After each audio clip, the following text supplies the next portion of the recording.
Nigerian Senate has pushed back against claims that Senator Natasha Akpoti-Uduaghan was suspended for speaking out about sexual harassment, insisting instead that she was sanctioned for gross misconduct and unruly behavior.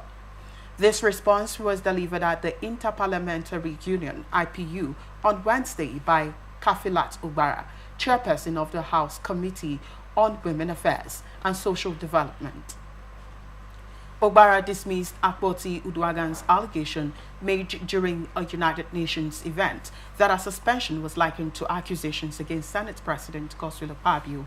Obara stated that she had been tasked with presenting the Senate's response following concerns raised by the IPU President, Right Honorable Tulia Axon. About the suspension, she reiterated that Nigeria remains committed to women's rights and gender equality, pointing to ongoing legislative efforts such as the Reserved Seats Bill aimed at increasing female representation in Parliament.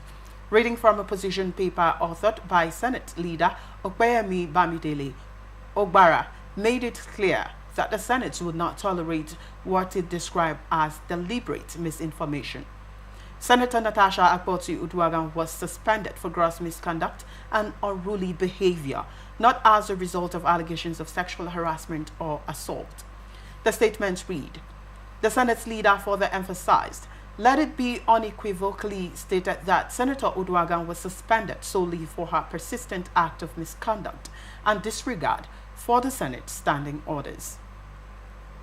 All right, I believe you've seen the video that made the rounds. That was day before yesterday, when Natasha was at the Interparliamentary Union in New York to talk about the alleged sexual harassment issue.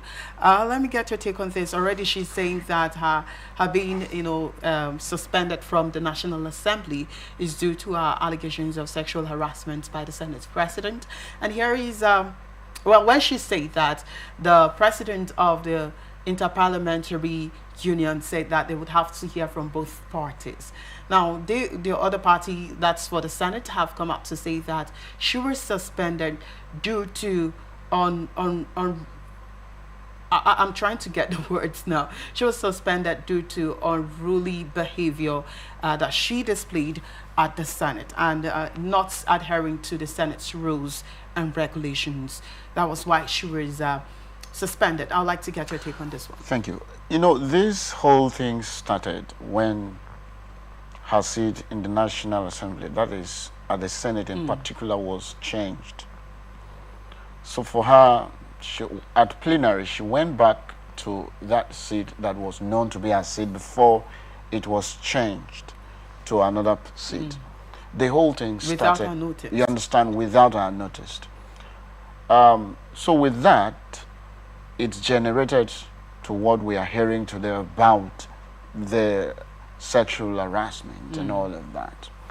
And for her to appear on the Interparliamentary Union yesterday or a few days back, trying to establish her case and calling for help. But for the Senate to say, look, what Senator Natasha presents to Interparliamentary Union, IPU. Wasn't the real thing. That she was suspended For gross misconduct on the Senate rules and order. All right.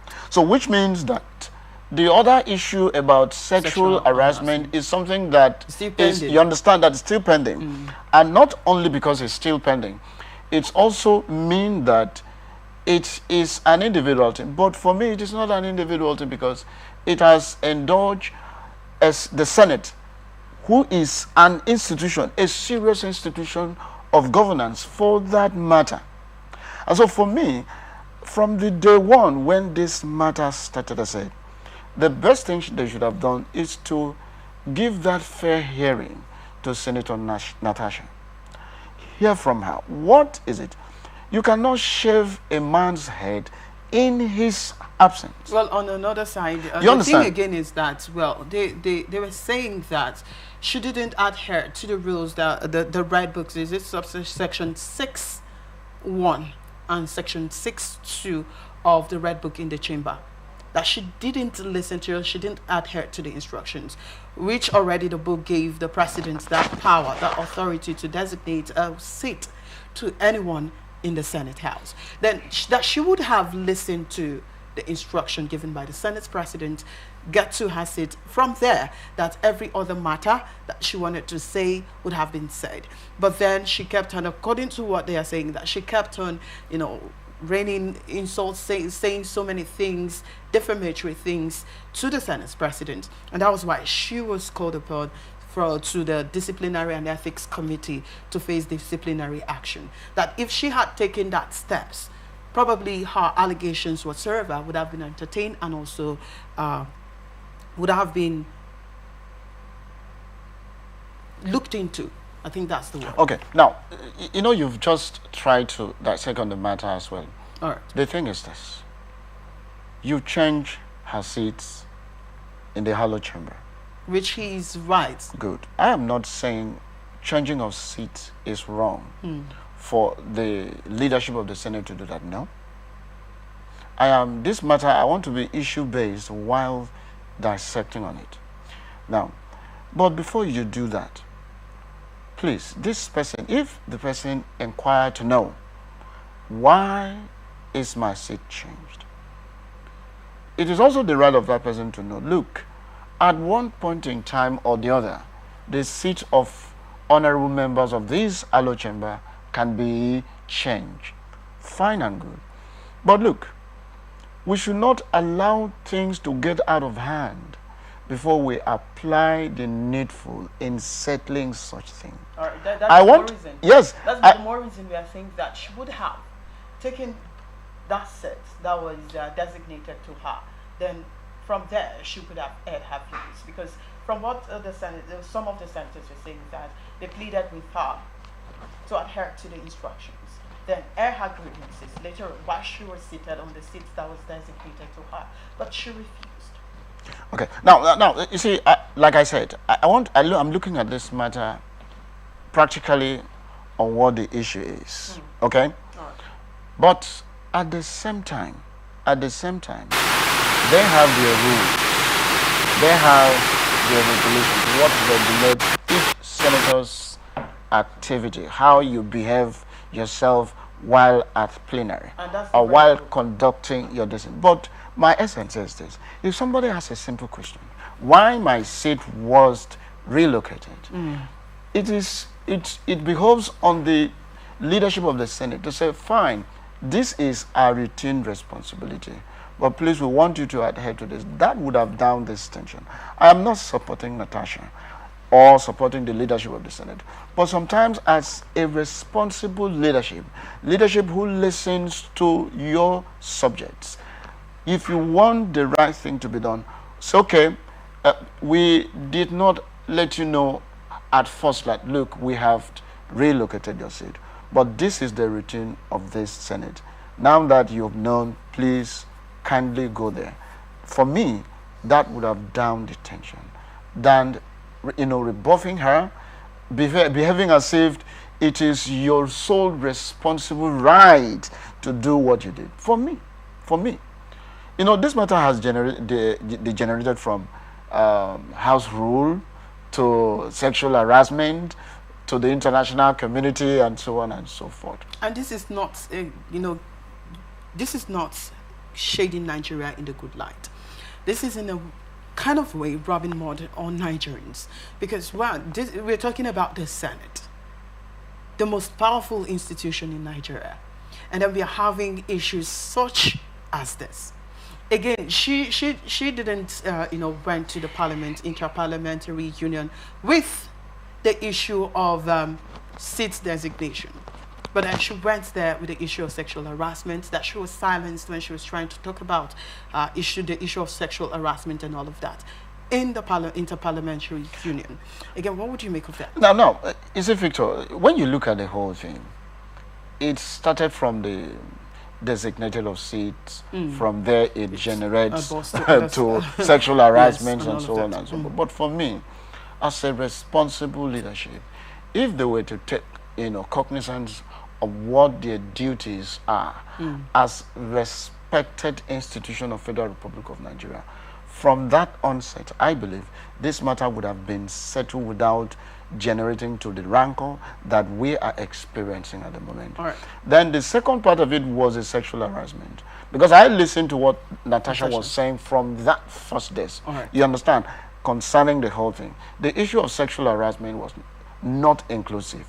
But for me, as a person that is involved directly, I'm talking about Senator xual Akpoti-Uduaghan, who happens to be the Senate President, because this matter affected him directly, currently, that this woman accused you of sexual harassment on her. So now that this matter is before a court of competent jurisdiction, trying to smear your name, trying to paint your name red, trying to, you understand? I was expecting him, see, this thing can't happen in the United States of America, that a Senate President will stay put in his position. It will not happen. The man will want to clear his name. All right. You understand? Maybe by stepping aside and allow the whole processes to go through, at the end of the day, if he vindicated, he will come back to his position. But in this case, xual Akpoti-Uduaghan does not want to do that. We want to remain on that seat. You know, I mean, you can't be a judge in your case. All right. So this is also the issues, because so many Nigerians are saying, "Oh, you're trying to suppress the issue. You're trying because the allegation is very weighty. It's very weighty, right? And you're trying to sweep it under the carpet. Now it has gone internationally. I mean, this is so serious than what we thought it would be, because right now, a lot of people have been calling on the Senate President. Now, the Senate President is not coming actually to say this. And I'm even wondering if the Senate President would even want to recuse himself for investigation and all of that. That tells you who we are. Well, I'm not really certain, actually. Do you understand? That tells you who we are. I'm not certain, because, actually. You know, it might Victor, happen he recused himself for investigation. Because this matter has been lingering all this while. All right. It might happen that he recused himself for investigation. It may not.